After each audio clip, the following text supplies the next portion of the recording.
วันหนึ่งพี่สุกี้พี่สมเกียรติพี่บอยเรียกพวกเรา3คนเข้าไปในห้องพวกอยู่อีก1 เดือนทำอัลบั้มให้เสร็จหรือต้องออกแล้ว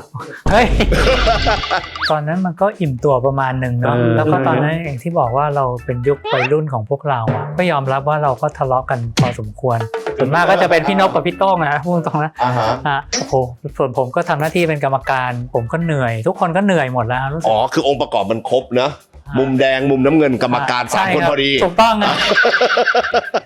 มันเหนื่อยมากเลยมันเหนื่อยมากๆผมแทรกนิดนึงได้ไหมพี่ก็ได้เขาทะเลาะกันเรื่องอะไรแต่ผมเล่าเรื่องนี้แล้วเดี๋ยวพี่นพก็ด่าผมอีกต้องฟังแล้วล่ะต้องเล่าแล้วล่ะครับเปิดมาขนาดนี้แล้วผมว่ามันมีส่วนนะแต่พี่นพเขาบอกไม่มีส่วนมันมีสิ่งหนึ่งที่เกิดขึ้นตอนนั้นนะคือหลายเพลงที่ผมกลับไปฟังเนี่ยผมน้ำตาซึมนะว่าเฮ้ยพวกเราแต่งเพลงแบบนี้ขึ้นมาได้ยังไงคือมันเพราะน้ำตาไหลอ่ะผมฟังแล้วผมยังรู้สึกว่าผมภูมิใจมากที่มีส่วนในการแต่งเพลงนี้ขึ้นมา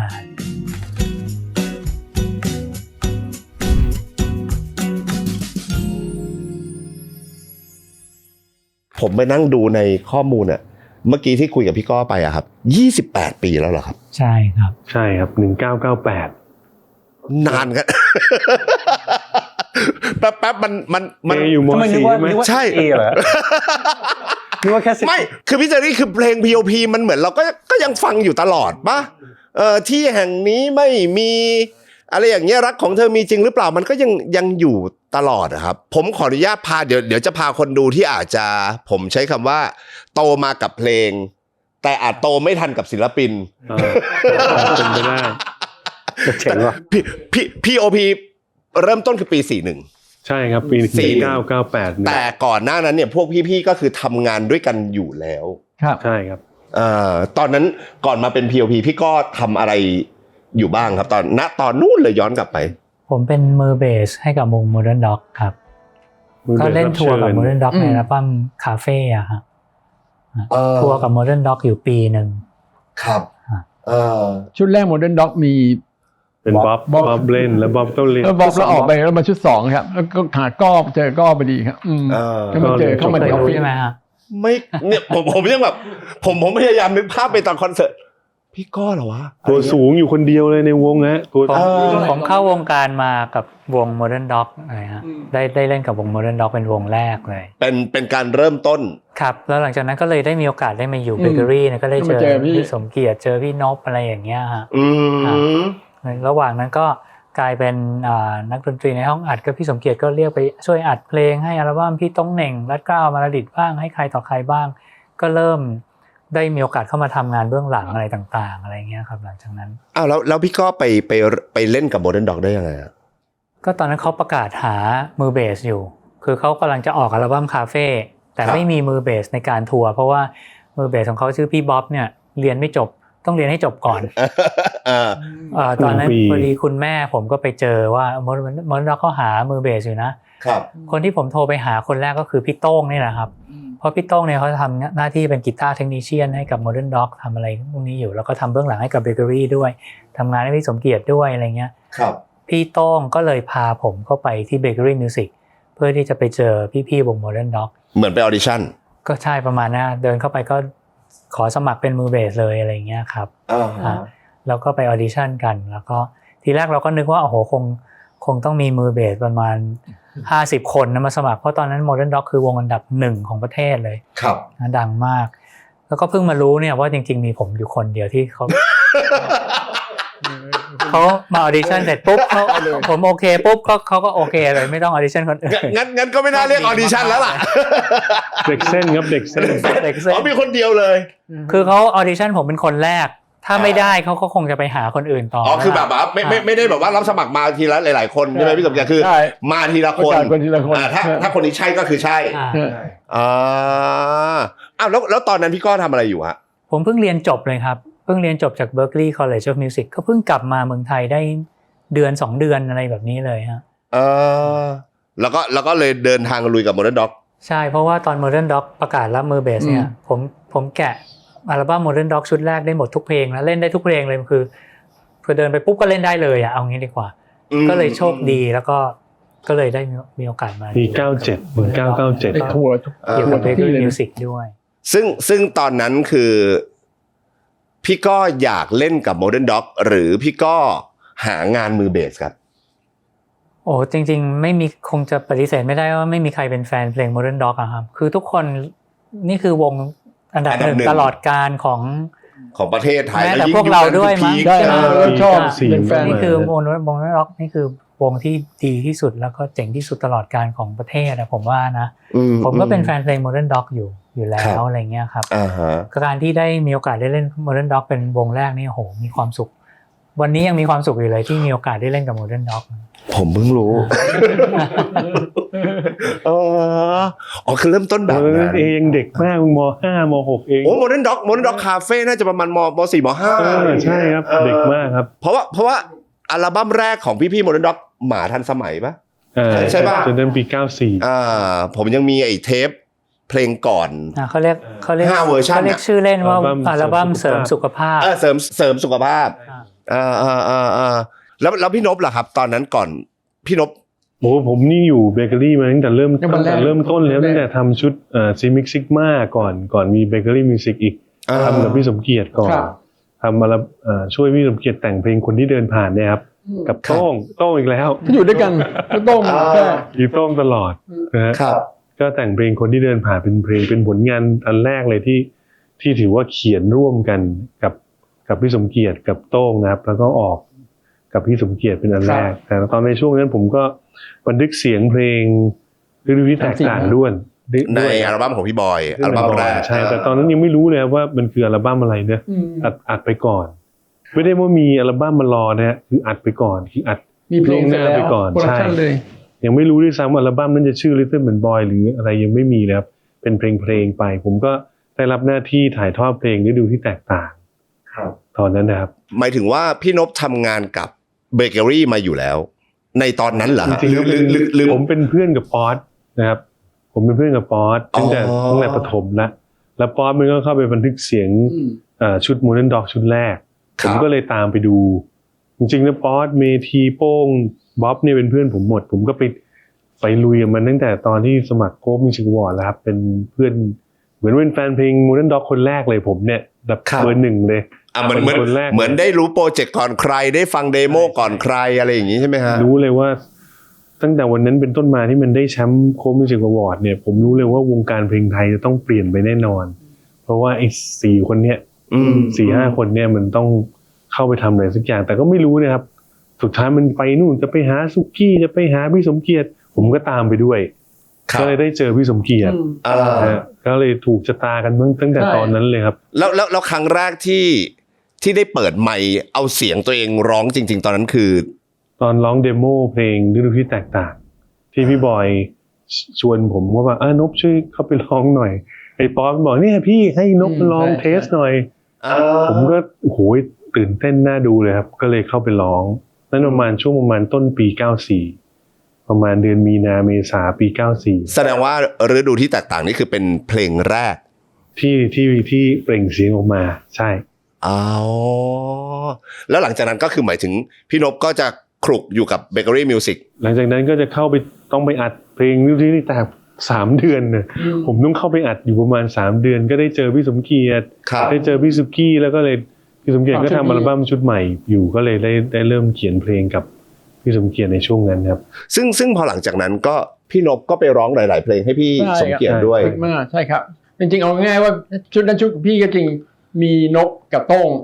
เป็นคนซองไรเตอร์แล้วก็ช่วยเรียนช่วยทำอะไรที่มันเกี่ยวกับดนตรีครับแล้วพี่ก็ใส่สไตล์เข้าไปในชุดซิกมาของพี่คือชุดที่3นะต่อจากชุดนี้ครับชุดสีส้มก็เป็นชุดที่มีเสียงนพร้องมัน3-4 เพลงครับแล้วมีโต้งช่วยแต่งเพลงให้พี่ด้วยในนั้นเดโมก็คือทั้งช่วยแต่งช่วยร้องครับแล้วก็เล่นดนตรีอะไรเงี้ยครับดีด้วยมีดีเทลมันโต้งอาจจะช่วยเขาโต้งอยู่พี่ตลอดเลยแล้วมาผ่านนพมาแล้วเราก็จะว่างๆเราก็จะแต่งเพลงเพิ่มไปด้วยทำให้ระหว่างนั้นก็เลยมีเพลงอะไรนะเพลงเนี้ยคนที่เดินผ่านแล้วก็มีคนดีมีอะไรเงี้ยต่อในปีถัดมาก็มีหลายเพลงเลยครับอย่าหลับตานี่อันนี้วันนี้ผมเอาอัลบั้มนี้มาให้พี่สมเกียรติเซ็นอันนี้เป็นก่อนแป๊บนึงอันนี้เป็นอัลบั้มหากินผมนะ ตอนสมัยผม ผมแบบเปิดแผ่นดีเจนะแต่ว่าในนี้ก็จะมีเพลงที่เป็นของเสียงของพี่นพด้วยป่ะ อันนี้ก่อน อันนี้ไม่มีครับ อันนี้ไม่มี นี่ อันนี้ก่อนใช่ไหม ก่อนปีหนึ่ง อ๋อ แต่ก็ใกล้ๆกันครับนี่ก่อนปีหนึ่ง ในปลายปี 93 นะฮะปลายปี 93 ที่ออก มี มา เพลงที่พี่ป๊อตร้องก็คือลมหาย แล้ว ใจ นี่ไม่ลมหายใจ รู้สึกไหมเก็บวันดีๆ มหัศจรรย์แห่งรักอ๋ออันนี้จะก่อนพี่นพ ใช่ครับ โอ้แต่อัลบั้มนี้สุดยอดนะครับพี่ ใช่ครับ มันคือ the best of the best สำหรับผมนะอัลบั้มนี้ได้ลายเซ็นแล้วนะครับ ไม่ต้องมาถามซื้อนะครับ ไม่ขาย ไม่ขายแน่ๆ ดีมากอ๋อแล้วก็คือหลังจากนั้นก็วนเวียนกันอยู่ จะสังเกตได้อย่างหนึ่งจะเห็นว่า POP คือ Music Production Team เราไม่ได้เกิดมาจากการเป็นอาร์ติสต์แบบบางทีสกรีนเทสไม่ใช่ เราเป็นเบื้องหลังจริงๆ เป็นโปรดิวเซอร์เป็นนักแต่งเพลง ครับ ที่มารวมตัวกัน แล้วเราคิดว่าจะออกเป็นโปรเจกต์ที่ไม่เห็นหน้าเห็นตาครับคืออยากอยู่เบื้องหลังกันหมด ทั้ง3คนเนี่ยอยากอยู่เบื้องหลังจนมาถึงวันนี้ก็เหมือนกันเราก็อยากอยู่เบื้องหลังมากกว่าอยู่เบื้องหน้า เพราะการทำงานเบื้องหลังมันแบบเข้าทางกว่านะพี่นะ มันเป็นจุดเริ่มต้น เว เมื่อ ลา เรา ขึ้น แต่ บ ตอน นเว นั้น ทีมันจะอายอ่ะ ที่จะเป็นอีกศาสตร์หนึงเป็นส่วนหนึ่ง ใช่ครับตอนนั้นนะสมัยนั้นเดี๋ยวนี้โอเคแล้ว เดี๋ยวนี้พร้อมเดี๋ยวนี้พร้อม เดี๋ยวนี้พร้อม ผมอยากรู้อย่างนี้พี่สมเกียรติครับ ฮะ คือขออนุญาตถามพี่สมเกียรติในฐานะที่เป็นหนึ่งในผู้บริหารแล้วกันถูกไหม ก่ ค อ รับ ตั้งเบเกอรี่ ผู้ก่อตั้งเบเกอรี่มิวสิกถูกไหมครับ จริงๆพี่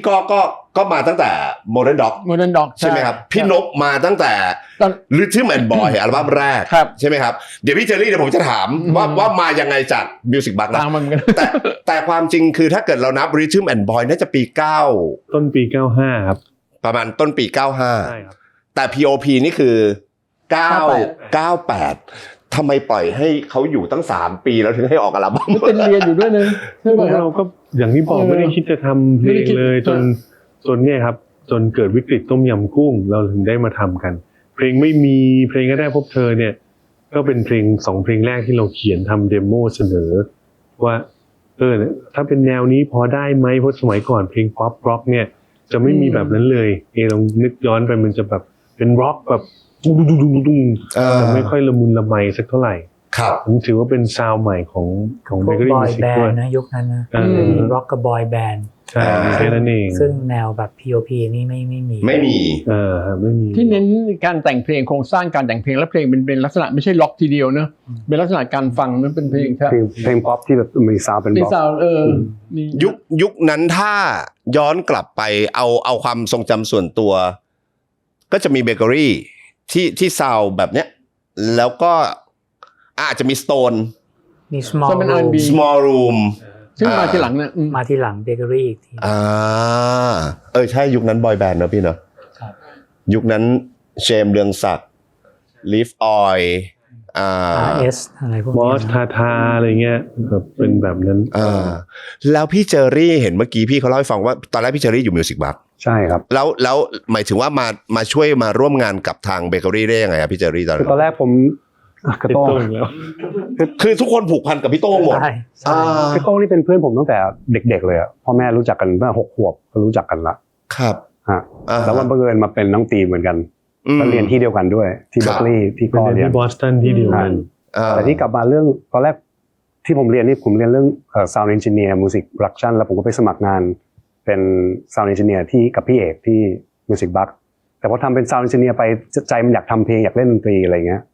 ก็มีคุณโต้งกับคุณโป้เนี่ยมาชวนให้ไปเบเกอรี่ก็เลยได้ไปทัวร์คุณโป้โยคีเพย์บอย ครับ แล้วก็มีโคโปรดิวซ์ให้ออนอารีพี่สุกี้ให้ทำตอนนั้นทำ3 เพลงชุด2ของออนอารี ครับ ชุดเพียว แล้วก็ทำ pre-production ให้ POP ชุด era ชุดแรกเลย ชุดแรกเลย เพราะตอนนั้นผมมีเครื่องอัดที่มัน compatible กับของพี่สุกี้อ่ะ ครับ ก็เลยต้องแบบมาทำที่บ้านผมทำ pre-production ทำหา tempo หา key หาอะไร เพื่อทำให้ตัวเริ่มของเพลงที่จะไปเป็นเทปเดียวกันเนี่ยไปได้วันก็กับโต้งก็ไปทุกวันแล้วก่อนทำก็ไปดู NBA กันตอนเช้าอะไรอย่างเงี้ยครับแล้วก็เป็นจุดเริ่มต้นที่เข้ามาแล้วมีเกือบจะได้เล่นเป็นโนเพลงกายและใจกับของพี่สมเกียรติแต่ต้องกับผมกลับไปอเมริกาก่อนแต่ผมก็งงพี่สมเกียรติมากเลยว่าไม่เคยเห็นผมเล่นแค่โต้งบอกว่าผมเล่นเป็นก็เจ้าแล้วเหรออะไรเงี้ยผมถามพี่สมเกียรติว่า พี่ไม่เทนผมเล่นเลยผม Resident จะ Evil เอาผมเล่นเหรอครับ เล่นเลย แสดงว่าตอนยุคนั้นนะพี่สมเกียรติครับคือหมายถึงว่าศิลปินเบเกอรี่เนี่ยหรือนักดนตรีเบเกอรี่เนี่ยคือถ้าเป็นการผมใช้คำว่าขายตรงเพื่อนบอกเพื่อนอย่างนี้ก็จบแล้วเหรอครับ จบ ใช่ ไม่ต้องมีการออดิชั่นไม่ต้องมีการดูฝีมือกันเลยเหรอครับ ดูนิสัยนะพี่ดู attitude ฮะ ผมว่ามีการเช็ค attitude กันแบบที่ไม่รู้อะว่าคนนี้มาแล้วแบบต้องคุยรู้เรื่องประมาณนึ น่าง รักคนนี้น่ารัก มันต้องเพี้ยนประมาณนึงอะถ้าปกติมากอาจจะไม่ได้ ซึ่งตอนนั้นเนี่ยเมื่อกี้พี่เล่าให้ฟังว่า POP เกิดขึ้นจากตอนวิกฤตต้มยำกุ้ง ใช่ครับ แปลว่าก่อนหน้านั้นเนี่ย POP ไม่เคยมี ไม่มี สัญญาณในการที่จะทำโปรเจกต์ ไม่ใช่ ไม่มี เลย ไม่มีเลย พวกเพลง เพราะ แบ เฉ บ พาะกิจมาก เพลงก็ไม่เคยแต่งเอาไว้ ไม่มีครับ ไม่มีคือตอนนั้นเนี่ยผมจำได้ว่ามันจะหมดคือแต่ก่อนต้องใช้คำนี้นะแต่ก่อนเนี่ยศิลปินเนี่ยออกอัลบั้มเสร็จปุ๊บจะทัวร์คอนเสิร์ตจนถึง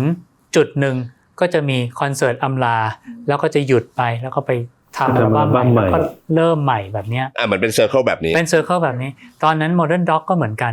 ทำอัลบั้มคาเฟ่เสร็จปุ๊บทัวร์เสร็จปุ๊บก็จะมีคอนเสิร์ตปิดอัลบั้ม ครับ ซึ่งผมกับพี่โต้งเนี่ยผมเล่นเบสให้ Modern Dog พี่โต้งเป็นกีตาร์เทคนิคเชียนให้พี่เมธีเราก็เริ่มรู้แล้วว่าModern Dog จะจบโปรเจกต์แล้วนะงั้นเราเริ่มโปรเจกต์ใหม่ด้วยกันผมกับพี่โต้งก็เริ่มไปนั่งคลุกอยู่ที่ Bakery Music ทุกคืนไปนั่งแต่งเพลงกันไปทำอะไรต่ออะไรกันซึ่งพี่นพเนี่ยก็เดินบนไปเวียนมาอยู่ในนั้นแหละ ช่วยทำเบื้องหลังเกี่ยวกับ พนักงาน ผมทำ branch of bakery music ฮะ ใช่ คือสร้างหน่วยงานพิเศษขึ้นมาเพื่อสร้างฐานแฟนเพลง bakery music ที่แบบอย่างเต็มรูปแบบในช่วงนั้น หมายถึงเป็นเหมือนเป็น PR marketing อย่างเงี้ยเหรอฮะ คล้ายๆ เป็นหัวหน้าเลย เป็นเหมือนกับ เป็นหัวห เรา น้า PR วาง marketing strategy ตอนนั้น ในการว่าเฮ้ยเราแฟนเพลงเราจริงๆแล้วคือใครกันแน่ เราก็เลยสร้างหน่วยงานนี้ขึ้นมาครับมี print ad ส่งไปถึงบ้านให้เขาได้รู้ว่าแต่เฉพาะกลุ่มมากนะแต่คนพูดแฟนเพลงเหล่านี้แหละคือกระดูกสันหลังของ bakery music มาจนถึงทุกวันนี้เพราะเขาคือแฟนเพลงแบบ POP นี่แหละผมมั่นใจเลยว่านั่นคือแฟนเพลง แต่กลับมาที่เรื่องเนี้ยก็คือว่ามีอยู่วันหนึ่งที่ตอนเช้าเนี่ยผมยังจำได้เลยว่าผมกับพี่โต้งเนี่ยก็จะเข้าไปที่ Bakery Music ครับ เพื่อที่จะไปเก็บเครื่องดนตรีเตรียมตัวจะไปเล่นคอนเสิร์ต Modern Dog Tour ในเย็นวันนั้นเนี่ย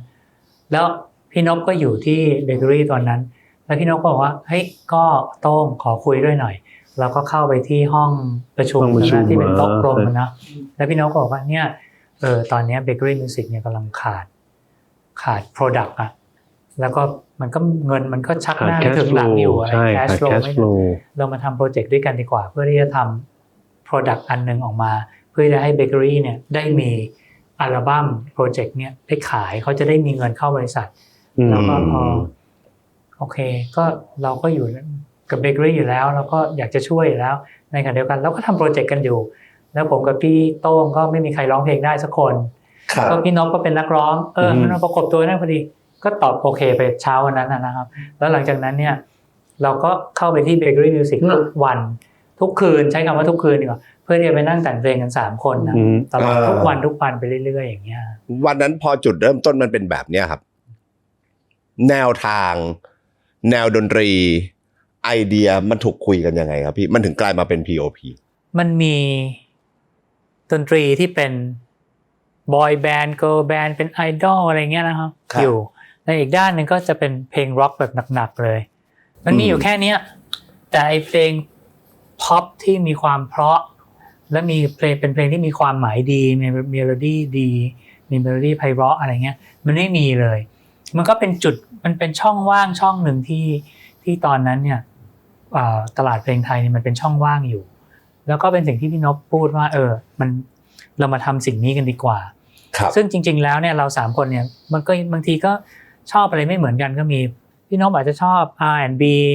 ผมจะชอบพวกแจ๊สโซลฟังก์อะไรเงี้ยนะครับพี่โต้งอาจจะเป็นร็อกแต่มันมีจุดหนึ่งอยู่ตรงกลางเนี่ยที่เป็นวงกลม3วงมาซ้อนกันพอดีก็คือเพลงพ็อปที่มีความไพเราะและมีเนื้อหาดีเนี่ย ชอบเหมือนกันชอบเหมือนกันอยู่ตรงเนี้ยมันมาทับกันตรงกลางพอดีเราก็ตกลงว่าโอเคเราจะเอาสิ่งที่มันชอบเหมือนกันทับมันตรงกลางเนี่ยมาเป็นจุดเริ่มต้นในการทำ POP ตอนนั้น POP มันมาจากไหนครับหมายถึงชื่อเนี่ยครับแล้วมันแปลว่า meaning จริง ๆ มันย่อมาจากอะไรครับ เจอรี่ตอบได้ไหม ก็ที่บอกที่อะไรอะ ผมเข้าใจว่าถ้าโดยปกติของครีเอทีฟอะผมว่ามันจะคิดอะไรขึ้นมาก่อนแหละแล้วเดี๋ยวมันค่อยหาคำสวยๆมาใส่ทีหลัง ใช่ อันนี้ผมเดานะ ว่า period of party เนี่ย ใช่ น่าจะมาทีหลัง ใช่เป็นอย่างนั้นแห แต่ ละ อันแรกๆไม่น่าเพราะหรอกแต่อยากรู้ครับ คือมันเป็นคือวงพ็อปแหละอย่างที่ก็เล่าให้ฟังไอ้วงกลม3กันนี่มันมาชนกันเนี่ยคือแนวเพลงพ็อปแต่เราก็บอกเฮ้ยชื่อวงพ็อปมันก็แปลกๆใส่จุดเข้าไปตรงกลางแล้วกันก็เลยกลายเป็น P จุด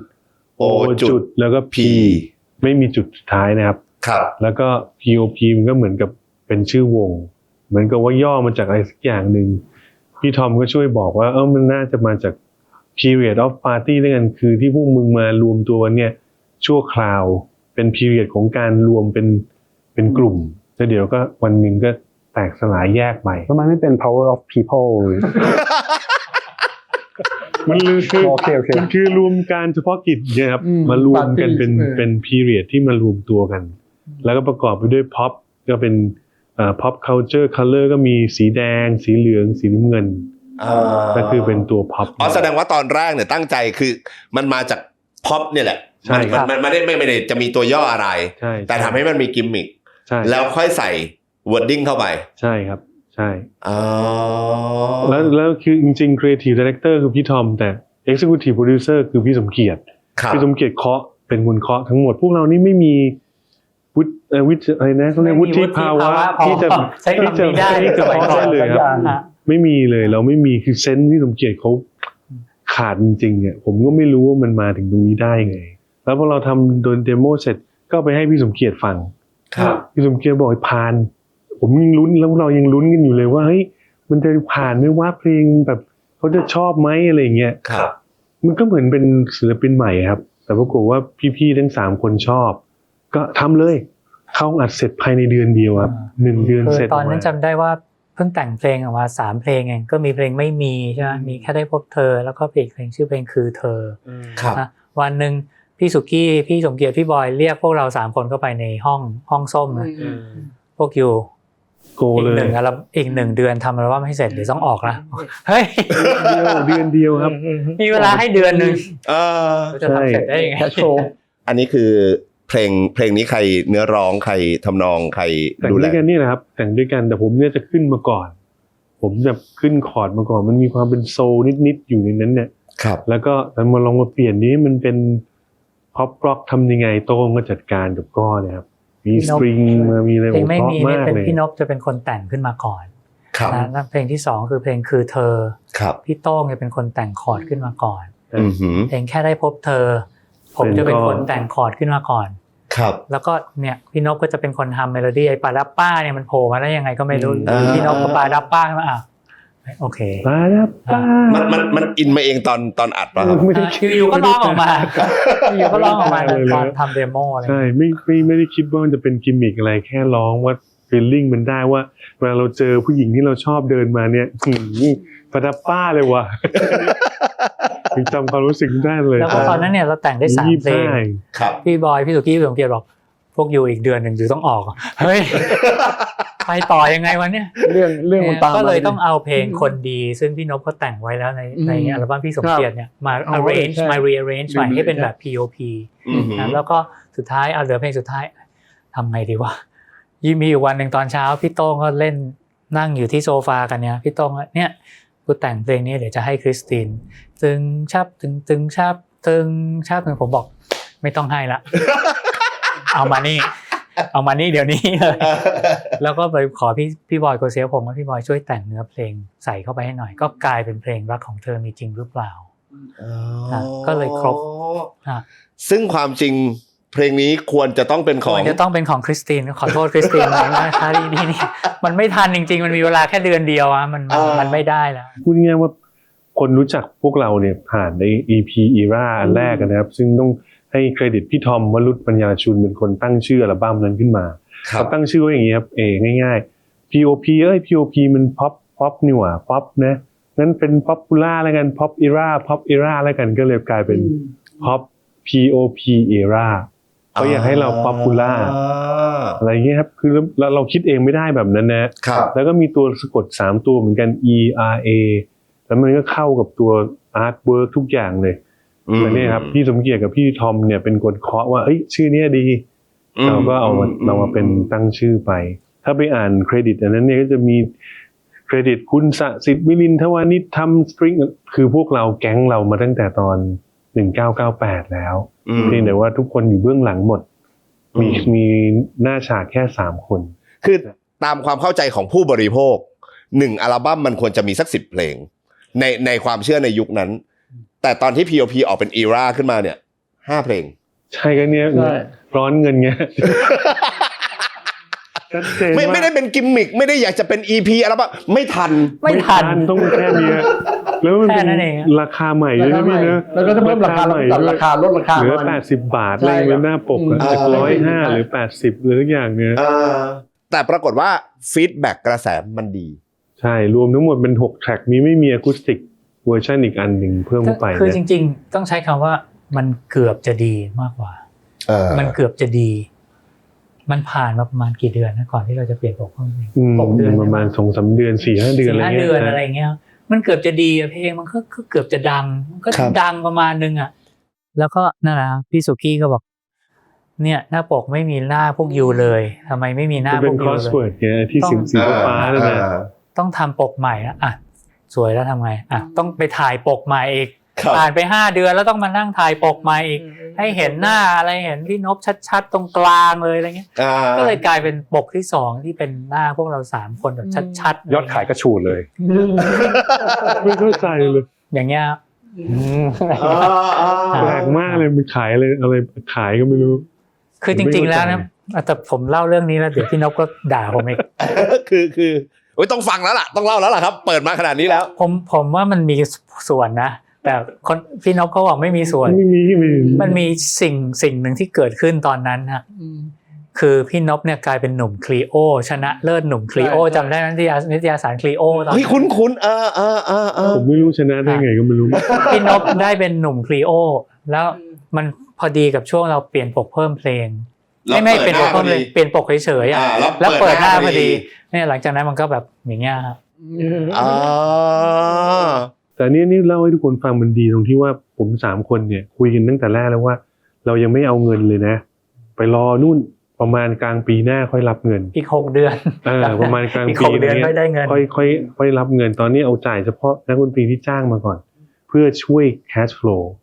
โอ้พี่ๆเขาก็แฮปปี้นะว่าแบบเฮ้ยเราลำบากมากใจเราเองมาก่อนเพลงมันก็ออกมาตามที่นั่นแหละพวกนักดนตรีที่มาแจมที่มาเล่นก็มาทัวร์ด้วยเจอรี่ก็มาทัวร์กับเราด้วยนะครับตอนแรกนี่เรากะจะออกเป็นแบบเป็นโปรดิวเซอร์กรุ๊ปไม่มีเล่นทัวร์พอเราทำอัลบั้มเสร็จปุ๊บสุกี้ก็เรียกประชุมอีกไม่ได้นะนพต้องออกทัวร์ไม่งั้นขายไม่ได้โอเคว่าไม่เห็นช่วยบริษัทค่อยๆโดนหลอกล่อทีละสเต็ปอันนั้นคือยังไม่เคยร้องไลฟ์เลยไม่เคยของพี่บอยโกก็ยังไม่เคยไม่เคยร้องเลยหมายถึงพี่นพไม่เคยออนสเตจไลฟ์เงี้ยหรอครับเคยขึ้นคอนเสิร์ตใหญ่พี่บอยครั้งเดียวครับตอนนั้นในคอนเสิร์ตใหญ่ที่มาบุญทองอ่ะโอ้โหกลัวมากผมไม่ชอบเลยอยู่บนเวทีนี่แทบตายอ่ะปรากฏว่าก็โดนบังคับอีกแต่ไม่เป็นไรเราคิดถึงว่าช่วยบริษัททำเพื่อช่วยบริษัทอย่างเดียวไม่ได้คิดถึงตัวเองคือเราคิดว่านี่มันเป็นโปรเจกต์ที่ทำเพื่อช่วยบริษัทแล้วเดี๋ยวก็จะได้ไปทำโปรเจกต์ของตัวเองละผมกับพี่โต้ก็จะไปทำปรากฏเนี่ย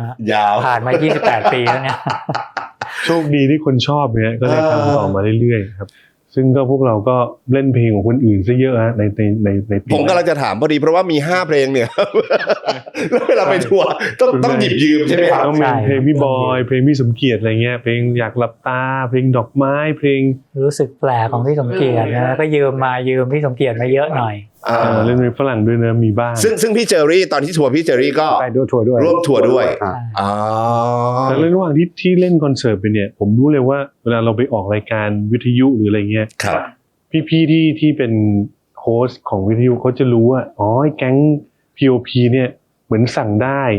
อยากเล่นเพลงอะไรเนี่ยบอกเลยขอได้เพราะว่าเขาเป็นนักดนตรีตัวจริงไงมันก็เลยจะมีซาวด์เพลงใหม่ๆแบบอย่างพี่เต้เนี่ยเคยขอแบบเพลง Stevie Wonder อะไรเราก็เล่นนะ ใน จะ สมัยก่อนแบบเล่น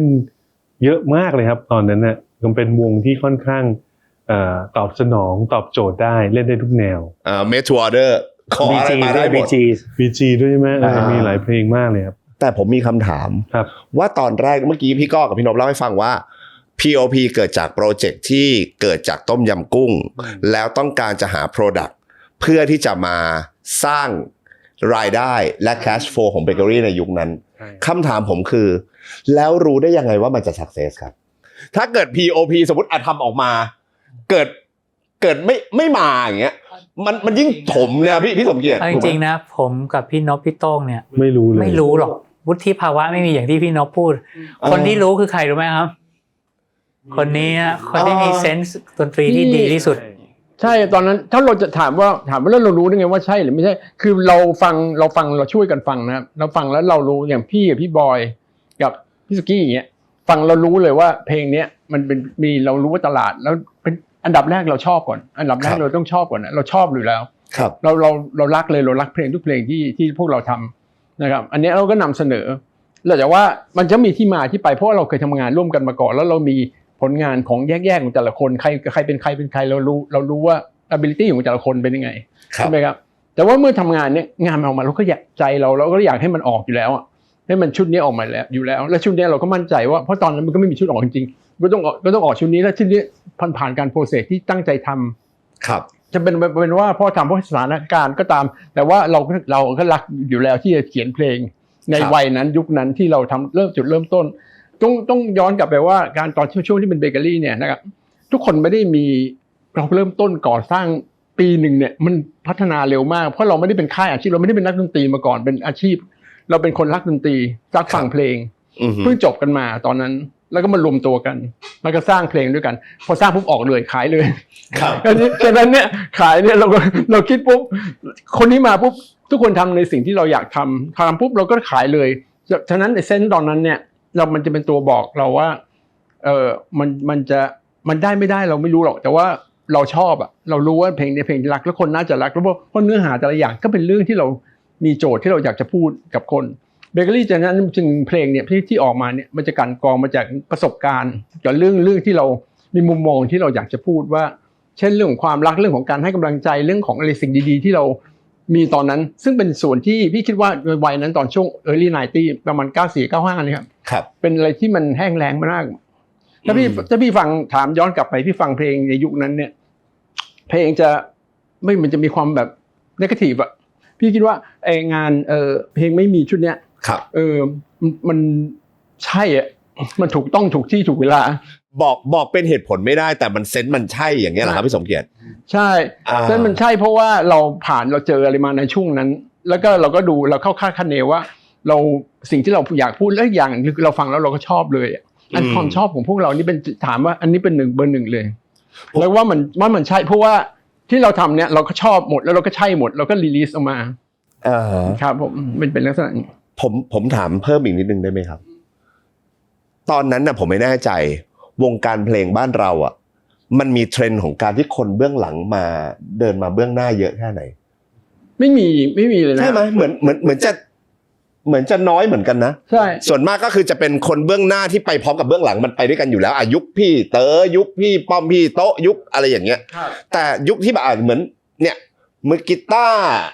ของ Modern Dog PR Marketing ของ Bakery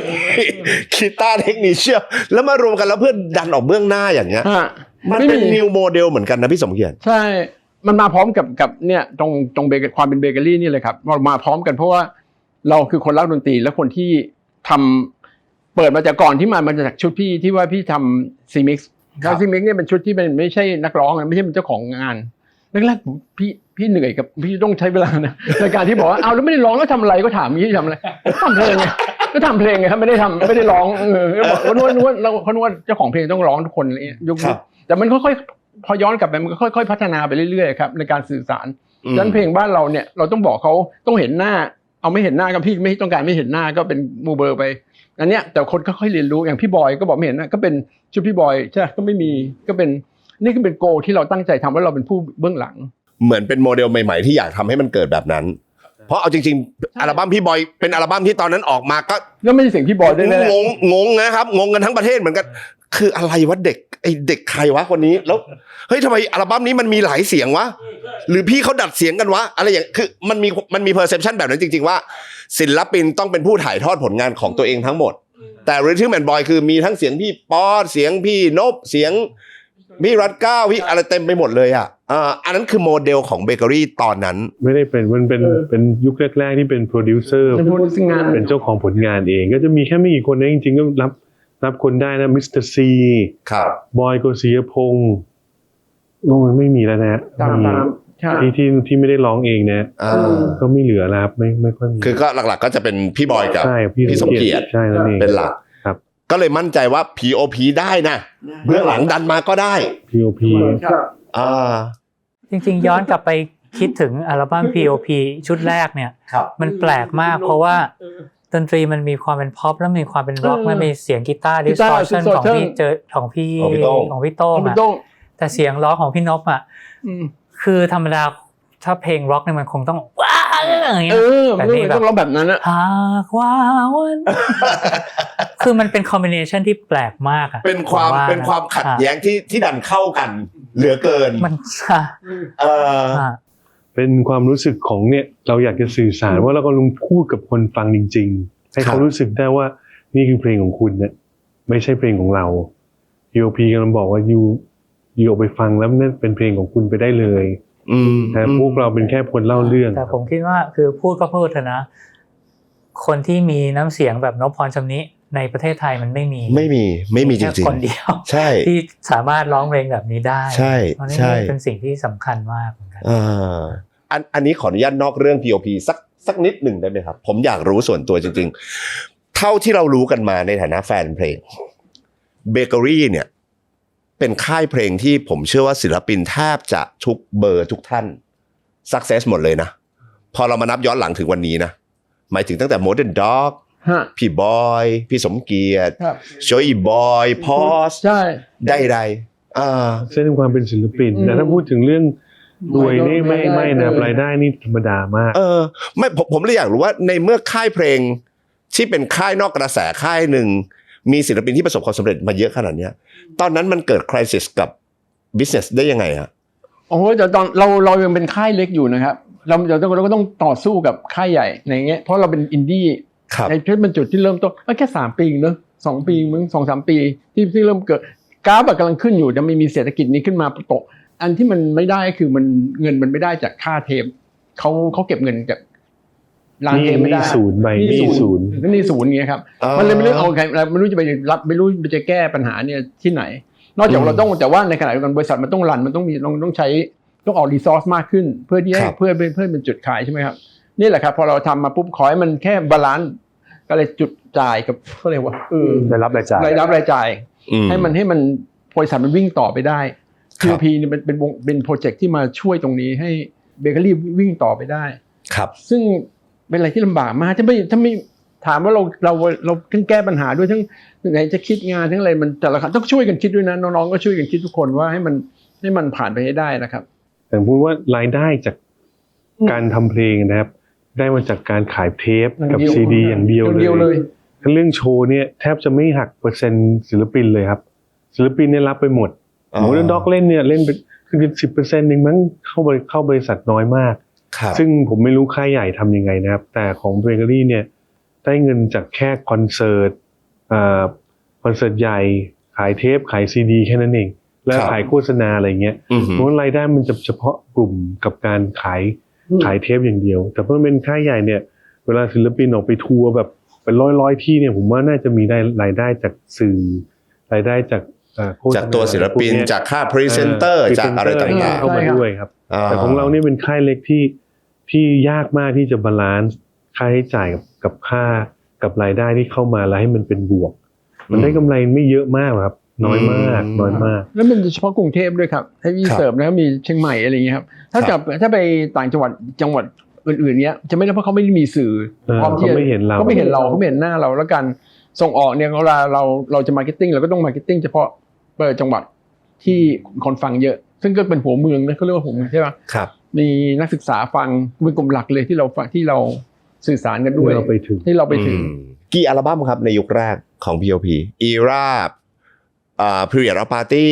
จริงๆมีทั้งหมด5อัลบั้มนะถ้าเป็นอัลบั้มไลฟ์ด้วย พูดต่อ Era Live อัลบั้ม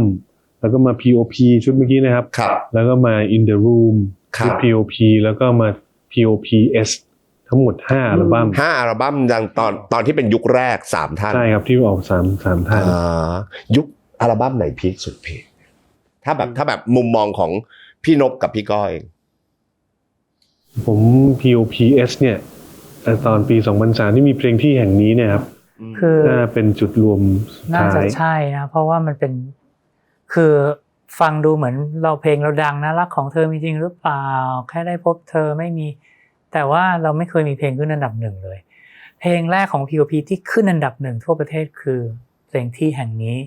ซึ่งเป็นเพลงที่เจอรี่เป็นคนแต่ง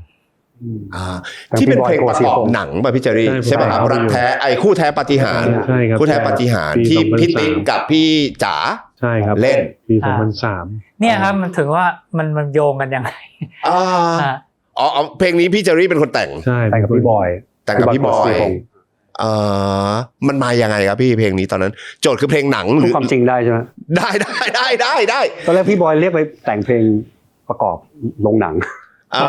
เป็นเพลงโฆษณาใช่ เป็นโฆษณา ฮะ ใช่แล้วเหมือนกับว่าแต่งไปแต่งมาเหมือนกับขายไม่ได้หรืออะไรก็เลยเป็นแบบเป็นงานแต่งงานของผู้กำกับเรื่องคู่แท้ปาฏิหาริย์พี่บุ๊กเนี่ยก็ให้เขาเป็นเพลงในงานแต่งงานแล้วเขาก็เอาไปใช้ในเพลงหนังเสร็จแล้วก็พี่บุ๊กรีเควสเป็น P.O.P ร้องใช่ไหม ใช่ใช่ครับ ก็เลยกลายมาเป็นเพลงในอัลบั้ม ต้องขอบคุณพี่บุ๊กอลงกฎเหมือนกันพี่บุ๊กก็เป็นเบื้องหลังที่ทำมิวสิกวิดีโอให้พวกเราทำให้ P.O.P ได้มีงานเป็นที่รู้จักทั่วประเทศจากเพลงที่แห่งนี้เนี่ยครับเพลงงานแต่งงานเขาพอก็เบเกอรี่มิวสิกก็ปิดตัวลงในปี2004พอดีเลยครับปิดเราไม่รู้ด้วยซ้ำว่าจะปิดเราปิดวงไปก่อน Era has been completed ปี2004เหมือนกันครับเราปิดเรียบร้อยแล้วบายบายแล้ว P.O.P จะแยกย้ายเพราะผมรู้ว่าก็เนี่ยมีคิวต่อคือ Groove Rider ต่อจ่อรออยู่เลยนะครับ Groove Rider กำลังจะทำผมต้องให้ก็เล่าผมก็จะมีชุด Million Ways to Dope อะไรของผมเนี่ย ครับ คือตอนนั้นมันก็อิ่มตัวประมาณหนึ่งเนาะแล้วก็ตอนนั้นอย่างที่บอกว่าเราเป็นยุควัยรุ่นของพวกเราอ่ะก็ยอมรับว่าเราก็ทะเลาะกันพอสมควรส่วนมากก็จะเป็นพี่นพกับพี่โต้งนะพูดตรงนะโอ้โหส่วนผมก็ทำหน้าที่เป็นกรรมการตลอดเวลาผมก็เหนื่อยทุกคนก็เหนื่อยหมดแล้วรู้สึกว่า คือองค์ประกอบมันครบนะมุมแดงมุมน้ำเงินกรรมการ3คนพอดีถูกต้องนะมันเหนื่อยมากเลยมันเหนื่อยมากๆแล้วก็ช่วงนั้นก็เป็นช่วงก็เรียกยุคเบญจเพศของเราเนาะใช่มันก็มีปัญหาชีวิตอะไรต่างๆโอ้โหวุ่นวายหมดพอจบ Era has been complete เนี่ยผมก็จำได้ผมก็ไปบวชเลยพี่นพก็บวชเหมือนกันนะตอนพี่บวชก่อน พี่นพบวชก่อนผมก็ไปบวชแล้วคือมันเป็นช่วงของชีวิตที่มันบอกว่ามันจบแล้วอะยุคเนี้ยมันต้องเริ่มใหม่แล้วเราก็รู้สึกว่าโอเค P.O.P เราก็ทำcomplete ในแง่ที่ว่าเราก็ช่วยเบเกอรี่ได้แล้วเราก็ออกอัลบั้มมาแล้วประสบความสำเร็จแล้วก็เราจบคอนเสิร์ตที่ Impact เมืองทองธานีตั๋วก็โซลด์เอาท์ก็ถือว่าเราก็ successful ในระดับหนึ่งแล้วล่ะเราก็รู้สึกว่าปิดพอละพี่นพก็ไปทำอัลบั้มเดี่ยวได้นะผมก็ไปทำ Groove Rider ผมก็เริ่มทำ Groove Rider มันแล้วผมก็ไปทำต่อละทีนี้อะไรเงี้ย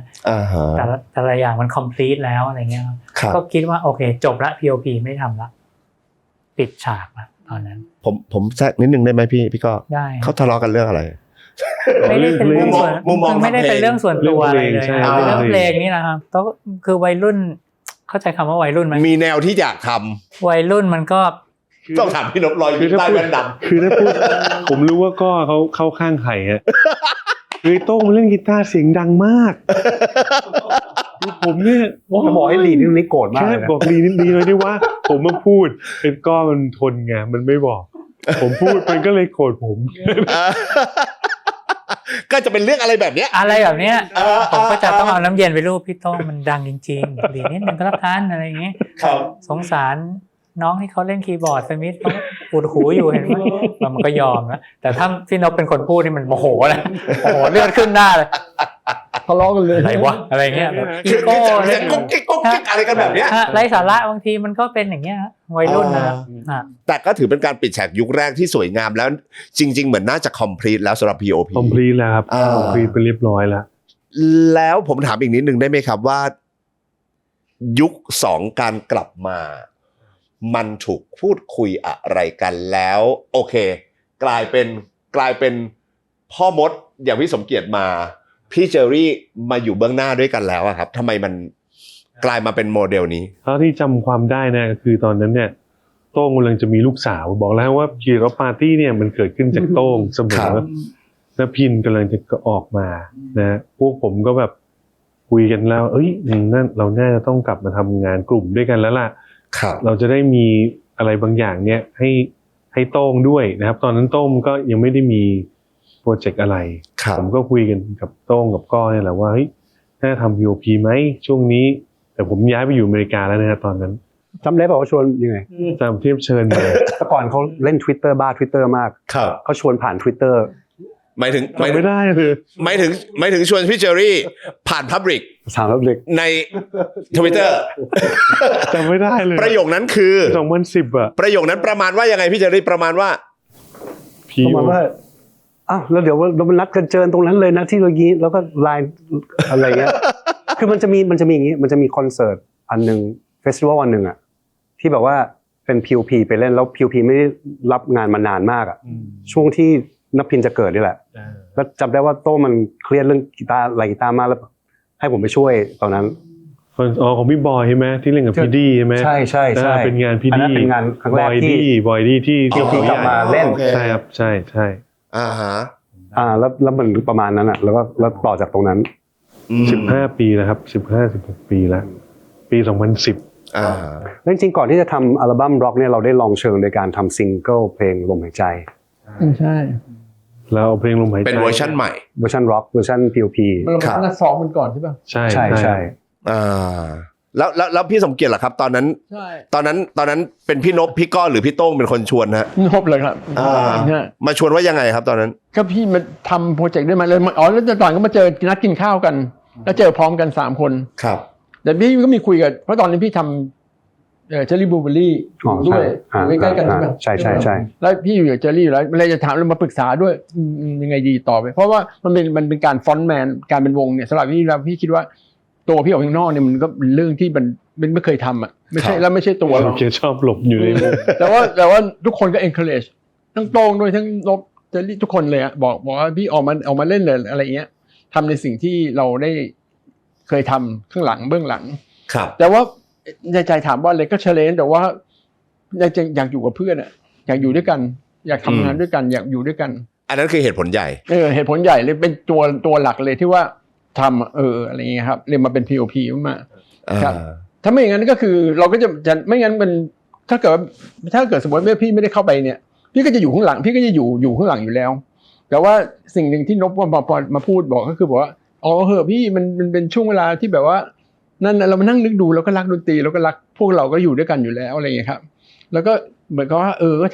ทำไปก่อนทำไปเรื่อยๆอย่างเงี้ยครับลองออกไปดูนะเอาไปเล่นแล้วไปขายโชว์ที่ ผมยังทำได้เลยอย่างเงี้ยแบบเนี่ยผมก็ทำมาเหมือนกัน ใช่พูดแบบเนี้ย สนุกดีแล้วไปอยู่บนเวทีด้วยกันสนุก แล้วจำได้ว่าอัลบั้มนี้โปรโมทเยอะมากแต่ทุกครั้งพออยู่5 คนแล้วขึ้นรถตู้แล้วมันสนุกมาก ใช่ คุยกัน คุยไม่หยุด มันผ่อนมากเลย ตอนที่มารวมเป็นยุค2ที่เป็น ใช่ 5 คนแล้วเป็นอัลบั้มร็อกนี่ใช่ไหมฮะ ครับ อ่า ตอนนี้เราเริ่มทำเดโมแรกก็ต้องทำเดโมนะครับคือเดโมคือเพลงลมหายใจ เวอร์ชัน ขอ POP เอาเพลงพี่สมเกียรติเนี่ยมาทำในเวอร์ชัน POP แล้วก็ใส่ไอเดียลงไปเลยว่าถ้าเป็น POP arrangement เนี่ยจะเป็นยังไงบ้างโหไปลองฟังดูฮะอยู่ในอัลบั้ อั ม นนี้จะออกก่อนอัลบั้มร็อกประมาณ2 ปี ออกที่ไหนอะ ปี 2010 เราทำเพื่อไปขึ้น เป็นซิงเกิล Big Mountain เนอะสึกเราเล่นที่ Big Mountain ปี 2010 เป็นครั้งแรกนะครับ ก็เลยรู้สึกว่าที่แรกพี่น้องบอกว่ากลับมาทำ POP กันดีกว่าผมก็มี question mark อยู่นะเอาอีกแล้วเหรอเนี่ย จะรอดไหมวะเนี่ย กลายเป็นว่ามีผมกับพี่สมเกียรติที่ช่วยลดความคอน FLICT แต่พี่นพเขาบอกว่าเดี๋ยวเราไปชวนพี่เจอรี่กับพี่สมเกียรติมาทำงานด้วยกันดีกว่าผมก็ก็เป็นไอเดียที่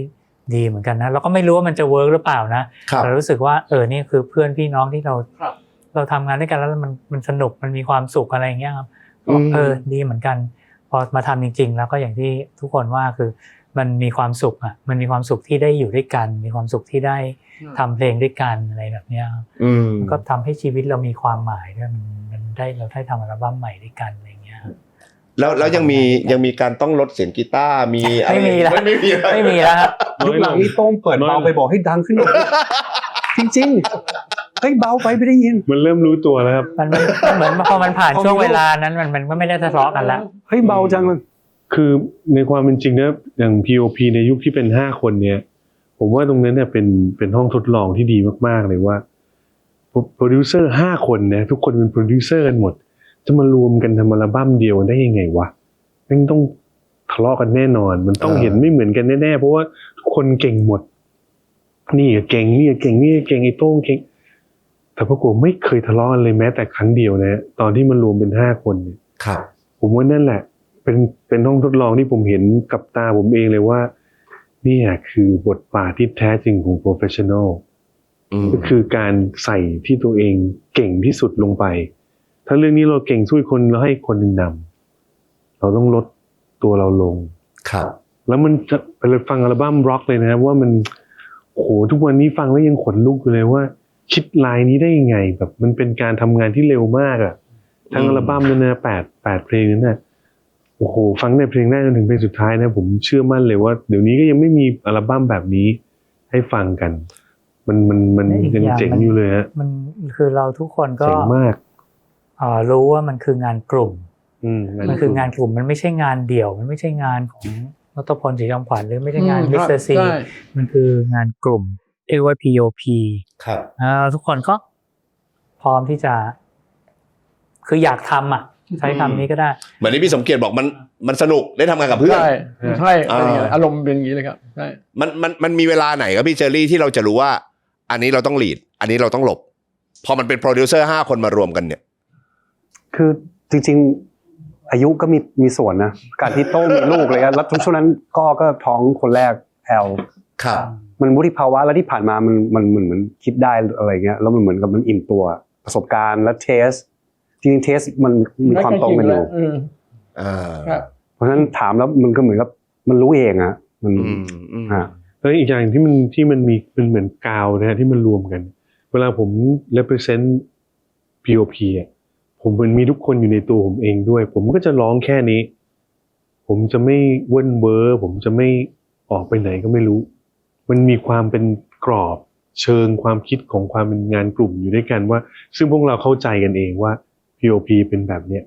แต่เวลาผมไปเล่นคนเดียวผมก็เป็นอีกแบบหนึ่งไม่เหมือนกันครับไปเล่นเขาไปเล่น Two Days Go Kids ก็อีกแบบหนึ่งไม่เหมือนกัน POP มันมีอะไรบางอย่างที่ค่อนข้าง proper มากๆครับแล้วมันก็เป็นที่มาของความที่เรารู้สึกว่าเราอยากให้วงเนี่ยเป็นแรงบันดาลใจให้กับพวกเราเองเนี่ยก็เป็นแรงบันดาลใจให้กับแฟนเพลงที่ติดตามพวกเรามาเช่นกันว่ามันมีวงแบบนี้อยู่จริงๆด้วยครับผมมันต่างจากเวลาพี่นพไปเล่นเดี่ยวยังไงครับเวลาเล่นกับ POP ต่างโดยสิ้นเชิงนะไปคนดูก็จะรู้สึกครับ POP มีความเนียบมีความแบบ proper อย่างที่บอก proper คือแบบพอดีฮะจะไม่ตลกไม่เว้นเว้อคือชัดเจนจะมีทรงใช่ครับจะชัดเจนมากพูดน้อยต่อยหนักครับแบบนั้นเนี่ยมันคือมาเป็นเนื้อล้วนๆจะไม่ค่อยมีเรื่องน้ำให้สัมผัสสักเท่าไหร่ครับพี่ก้อเหรอครับเวลากับ POP เนี่ยมันจะต่างจาก Today มันต่างจาก Groove ยังไงฮะต่างกันมากเลยในฐานะกรรมการเหรอครับไม่ใช่ คือเราไม่ได้ตั้งใจว่าจะต้องต่างหรือคือหัวมันไม่ได้คิดอย่างนั้นนะแต่มันไปเองโดยธรรมชาติเวลาเราเป็น POP มารวมกันเป็น POP มันไม่รู้เหมือนกันนะครับมันเป็นเคมีเวลาที่4คนมารวมกันมันก็มีเคมีบางอย่างที่ถึงแม้ผมกับพี่เจอรี่จะเป็น Two Days Go Kids เนี่ยมี Two Days Go Kids 2คนแล้วนะครับแต่ว่าพอเป็น Two Days Go Kids มันไปอีกโลกนึงเลยนะมันไปอีกด้านนึงมันไม่เหมือน POP เลยแม้แต่น้อยแล้วก็ผมจริงๆผมกลับไปฟังงานเก่าๆของเรานะผมยังอันนี้ไม่ได้ชมตัวเองนะขอโทษนะคือหลายเพลงที่ผมกลับไปฟังเนี่ยผมน้ำตาซึมนะว่าเฮ้ยพวกเราแต่งเพลงแบบนี้ขึ้นมาได้ยังไง ไม่ได้ชมตัวเองนะขอโทษคือมันเพราะแบบเพราะน้ำตาไหลอ่ะอย่างเพลงได้ยินความรักบ้างไหมเพลงWho Moved My Cheese นี่ชื่อเพลงอะไรนะวัมร็อกถึงเวลาอะไรเงี้ยอยากให้เธอรู้อย่างเงี้ย อยา no กให้เธ matter อรู้ what เนี่ย ให้น้ำตาไหลจริง ผมฟังแล้วผมยังรู้สึกว่าผมภูมิใจมากที่มีส่วนในการแต่งเพลงนี้ขึ้นมาอะไรเงี้ยมันผมไม่มีทางแต่งเพลงแบบนี้ด้วยตัวเองคนเดียวได้อะไรเงี้ยหรือแม้แต่เพลงใหม่ๆที่เราทำขึ้นมาอย่างเพลงเคียงข้างซึ่งเป็นซิงเกิลล่าสุดที่เราเพิ่งปล่อยไม่นานเนี้ยผมกลับไปฟังผมยังรู้สึกว่าเมโลดี้นี้มันโผล่ขึ้นมาได้ยังไงมันเป็นเมโลดี้ที่มหัศจรรย์มากๆเลยผมฟังแล้วรู้สึกมันมีเสน่ห์แบบที่ไม่เคยทำได้มาก่อนแล้วก็ในงานของนพพรชำนิเองก็ไม่ได้เป็นแบบนี้นะในงานของผมเองก็ไม่ได้เป็นแบบนี้ในงานของพี่เจอรี่เองหรือพี่สมเกียรติคือมันต้องมาเจอกัน4คนมันถึงจะออกมาเป็นงานแบบนี้ได้ซึ่งมันเป็นอะไรที่แบบมันไม่รู้จะพูดยังไงโคตร POP เลยว่ะใช่เพลงแบบนี้โคตร POP เลยมันต้องแบบนี้นะมันเป็นเมื่อวานนี้อัดเพลงใหม่ชื่อยังเสร็จเราเพิ่งฟังเนี่ยก่อนอัดรายการนะครับโอ้โหผมฟังแล้วแบบนี่ POP แบบน้ำตากับบ้านขับรถฟังไป10 รอบคือมันคิด เป็นอ ถึ ย่าง งนั้นจริงๆ คิดถึงมากเลยแสดงว่าเพลงบางเพลงซาวบางซาวมันได้เฉพาะกับ POP จริงๆใช่ครับมันเป็นโมเมนต์นั้นที่เราทำใส่ไว้แล้วพอเรากลับไปฟังอีกแล้วมันเหมือนโอ้โหมันไปเปิดกล่องความทรงจำอะไรบางอย่างที่ว่าทำแบบนี้ไม่ได้อีกแล้วอ่ะวันนี้ทำไม่ได้แน่ๆมันผ่านไปแล้วเราตัวเดี่ยวๆแต่ละคนน่ะมันไม่สามารถที่จะ accomplish สิ่งนี้ได้ด้วยตัวแต่ละคนเท่านั้นมันจะ accomplish สิ่งนี้ขึ้นมาได้ก็ต่อเมื่อองค์ประกอบมันครบแบบนี้มันถึงจะได้มาเป็นเพลงแบบนี้คนที่ไม่บอกผ่านเนี่ยเป็นเพลงป๊อปธรรมดาเนี่ยก็เนี่ยโซโล่ซินตรงกลางเนี่ยโหฟังแล้วแบบโหมันเท่ว่ะนะคือมันแบบมันใส่ลงไปแต่มันยังมีความเป็นป๊อปอยู่นะพอฟังแล้วบอกว่านี่มันแบบนี่พาคนไปไหนเนี่ยแล้วเดี๋ยวก็กลับมาเอาโทรตอนจบ You all I've been looking for กลายเป็นโซลเฉยเลยตอนจบอะไรเงี้ยนี่คือ POP ที่คุณจะได้เจอในคอนเสิร์ตนี้แน่นอนครับโคตรเท่โคตรยิ่งพอพี่พูดแล้วต้องดูแล้วอ่ะอะไรอย่างเงี้ยพี่เจอรี่ล่ะครับกับ POP มันต่างจากตอน Today ยังไงหมายถึงเวลาเล่นเวลาทำเพลงกันอะไรอย่างเงี้ยครับพี่เจอรี่ต่างมากเลยฮะคืออย่างพี่นพใช้คำว่า proper อะไรเงี้ยจริงๆมันเหมือนกับพอ Today แล้วมีความใช้คำว่าไม่ตั้งใจก็ไม่ได้นะมีความแบบเด็กซนมีความซนใช่มีความซนคือเนี่ยมันเป็นซนสบายคือแบบ POP มันอินมากแล้วแบบมันมีความตั้งใจแบบอีกแบบหนึ่งมีความแบบว่าสมาธิดนตรีคนละแบบชานคนละอันกันเหมือนลุกซนกับลุกเนียบใช่อะไรอย่างนี้ป่ะครับลุกสกายวอล์กเกอร์แสดงว่าพอ POP มันจะมีเป็นสนุกแบบอีกแบบหนึ่งอีกสีหนึ่งคืออย่างตอนที่มีโต้งอยู่เงี้ยเราช่วงนั้นเราเน้นกีตาร์คู่อะไรเงี้ยผมแบบ looking forward ที่จะไปแล้วก็ไปลายประสานหรือผัดกันเล่นหรืออะไรเงี้ยแล้วอยู่ก็มีเบสของก็มาแทรกอะไรเงี้ยมันแบบมันเป็นอีกแบบหนึ่งเกือบจะเป็น progressive ครับบอกไม่ถูกแต่จริงๆคือป๊อปแต่มันเหมือนมีอะไรบางอย่างที่มันเป็นโปรเกรสซีฟอยู่ได้มันจะสัมผัสได้ถึงกลิ่นนั้นแต่สุดท้ายเทคเอาท์มันคือป๊อปอยู่ดีใช่อะไรแบบนั้นใช่พี่สมเกียรติล่ะครับดูพี่สมเกียรติเวลาพูดถึงโปรเจกต์กับ POP จะดูสนุกอ่ะมันสนุกยังไงครับพี่ในมุมของพี่สิ่งหนึ่งที่เวลาตัดสินเวลาทำงานแต่ละเพลงเนี่ยพี่คิดว่าการสร้างงานเนี่ยมันโปรเซสเรานอกเหนือจากเราได้ทำงานด้วยกันแล้วเนี่ยใส่เราไม่รู้เราพอจะรู้ว่าเราอยากจะทำเพลงอะไรเราตั้งโจทย์ขึ้นมาใช่ไหมครับเราตั้งโจทย์มาเพลงแบบนี้เราเขียนเพลงแบบนี้ขึ้นมาอาจจะเริ่มจากนบเริ่มจากก้อเริ่มจากเจอรี่ก่อนอะไรอย่างเงี้ยครับเขียนขึ้นมาแต่ว่าวิธีใส่เนี่ยมันมีจุดหนึ่งที่ว่ามันยังไม่ใช่ว่ะมันไม่ใช่เราก็ทำเราก็ใส่ค่อยๆใส่เปลี่ยนไปเรื่อยๆถ้ามันไม่เสร็จมันไม่เราก็จะเก็บไว้ก็เปลี่ยนเพลงหรือว่าไงเราก็จะทิ้งไว้เนี้ยแต่ส่วนใหญ่เราจะไม่ทำเยอะค้างเยอะเราทำเป็นเพลงครับผมแล้วเราก็เอาพอตรงใส่ตรงนี้ไปจนถึงอย่างยกตัวอย่างเพลงที่เสร็จเมื่อวานเนี่ยคือมันจะรู้ว่าใช่มันถึงที่ร้องจบร้องสุดท้ายอ่ะถ้ายังไม่ร้องไม่ครบเนี่ยมันก็เหมือนขาดอะไรไปอย่างครับใช่แล้วมันคือความที่มันขาดไปเนี่ยมันคือสิ่งที่ ทีนี้ถามว่ามันคืออะไรว่ามันตรงไหนว่ามันใช่หรือมันไม่ใช่แล้วมันไม่ตรงไหนแต่ถามว่าถ้าเราทำไมเราถึงโปรเซสกันแบบนี้เพราะเราสนุกว่าเราอยากเห็นว่ามันเป็นยังไงเราอยากเห็นว่าเพลงนี้มันจะออกมาเป็นแบบไหนนะครับแล้วมันถามว่าทุกครั้งที่เราทำเสร็จสิ่งที่มันตอบแทนเราคือมันคือความสุขว่าเพลงนี้มันเสร็จแล้วมันได้อย่างที่เราอยากได้จริงครับแต่มันก็อันนี้คือนี่แหละคือความเป็น P.O.P ที่มันออกมาแล้วมันเป็นเพลงถามเป็นแนวนี้แนวมันเลยออกมาเป็นแบบรูปแบบเนี้ยมันไม่ใช่เป็นแนวที่แบบว่าของตัวเองที่พี่แบบไม่อย่างนี้เอาอย่างนี้แล้วกันตรงนี้ไม่ได้นั้นไม่ได้นั้นนี่ก็เป็นงานของส่วนตัวไม่ว่ากันใช่ไหมแต่งานเนี้ยแล้วเรารู้ได้ไงว่าคนไหนชอบแบบไหนมันเป็น P.O.P ไงมันเรารู้ว่าเรามาทำแบบนี้เราโปรเซสกันแบบนี้ก็เลยมาเป็นใช่ไหมใช่เหมือนจะสนุกกับในขณะที่ค่อยๆได้เห็นมันเดินหน้าไปทีละสเต็ปไปสเต็ปลุ้นด้วยนะลุ้นด้วยใช่ไหมไม่ใช่สนุกเดียวคือลุ้นว่ามันจะออกเป็นยังไงเนี่ยมันอยากเห็นตอนจบอ่ะแล้วมันก็ออกมาดีแล้วรู้สึกภูมิใจพี่เจอรี่จะพูดอะไรนะจะบอกว่ามันเป็นตัวอย่างที่พี่สมเกียรติพูด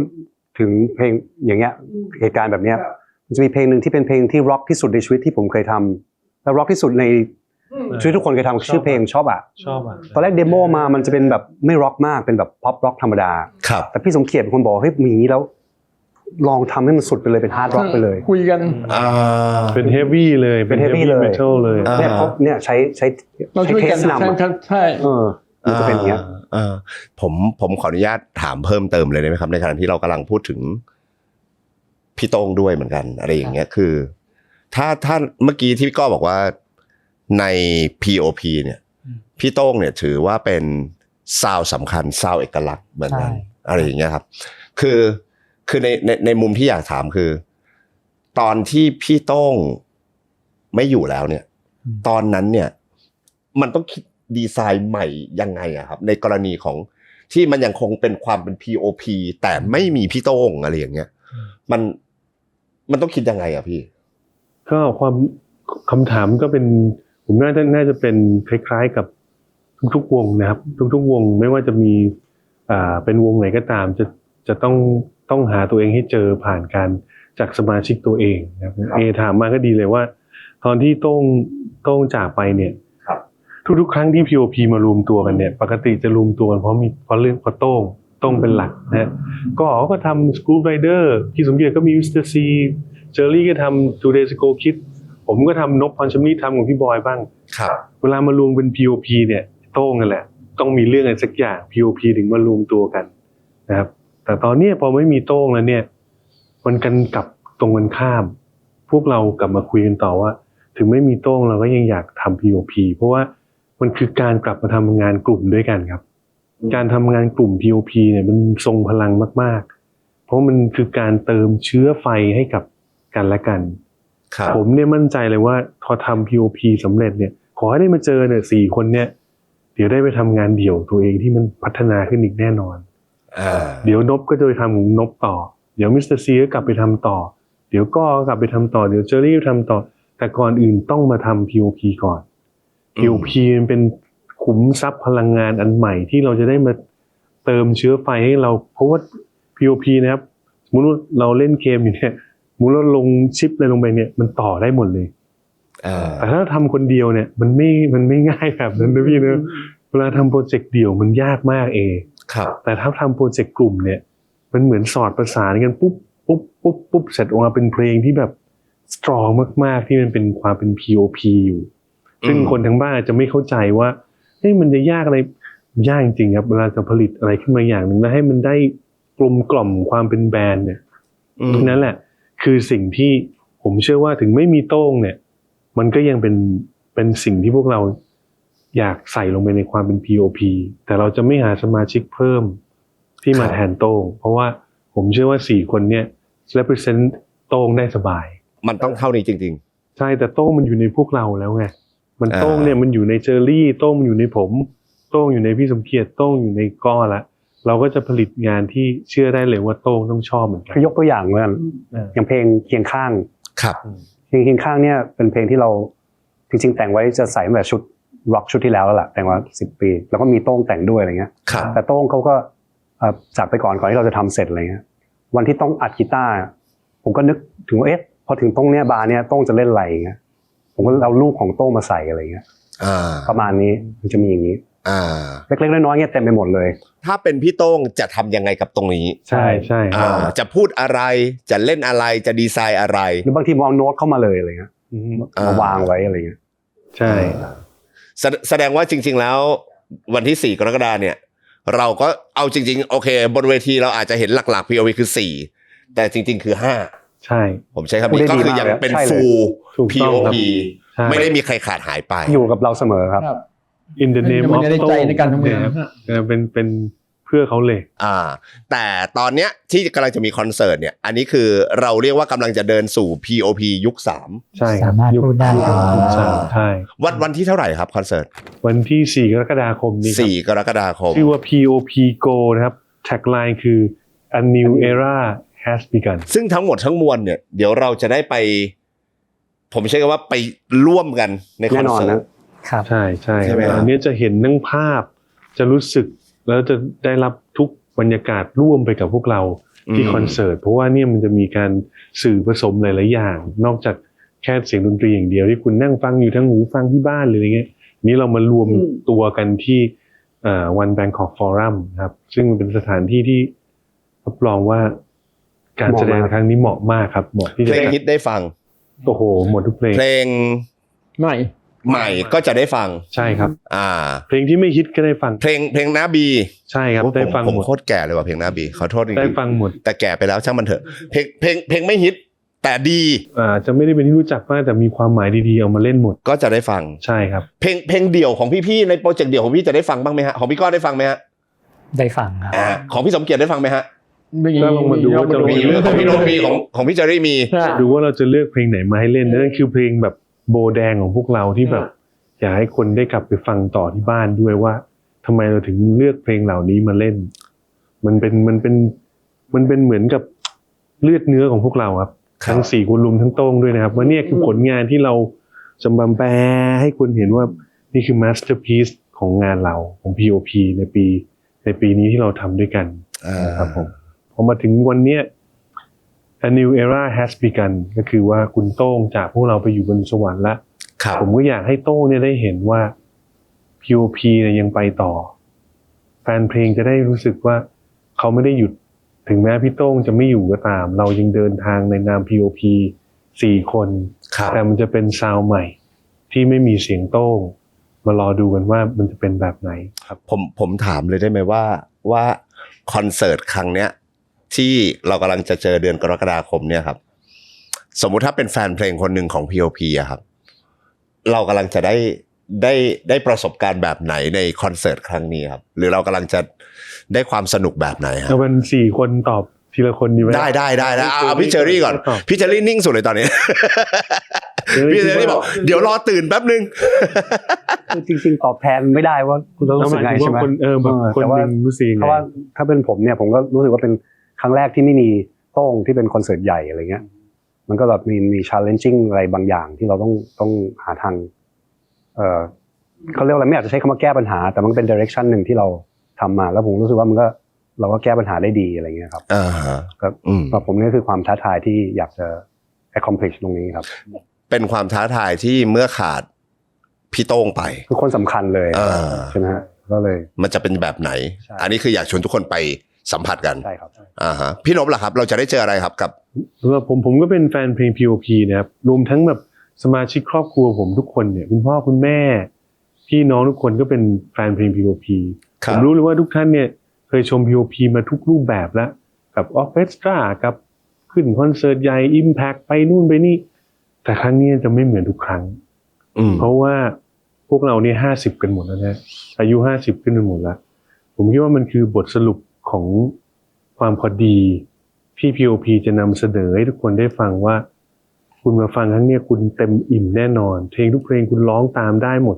แต่น้ำตามันจะไหลออกมาด้วยมันจะซาบซึ้งมากๆเลยว่าคุณโตมากับ POP เนี่ยพวกเรายังไปกันต่อนะไปด้วยกันเดินทางต่อไปด้วยกันแล้วก็มาเจอที่คอนเสิร์ตนี้เป็นจุดเริ่มต้นที่เราจะจับมือเดินต่อไปเพราะว่าโลกนี้มันพูดว่าอยู่ยากขึ้นก็ยากขึ้นทุกวันนะครับมันต้องการกำลังใจจากกันและกัน POP ก็ต้องการกำลังใจจากทุกท่านเหมือนกันแล้วก็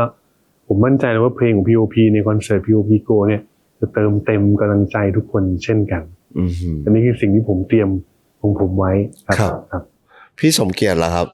มาถึงช่วงเวลาช่วงหนึ่งที่พี่มีหลายช่วงอย่างที่บอกใช่ไหมอันนี้เราจะมาอีกอันหนึ่งที่เหมือนเราบทสรุปจริงๆเราก็อยากตั้งใจทำนะเราอยากนำเสนอว่าเพลงตอนเนี้ย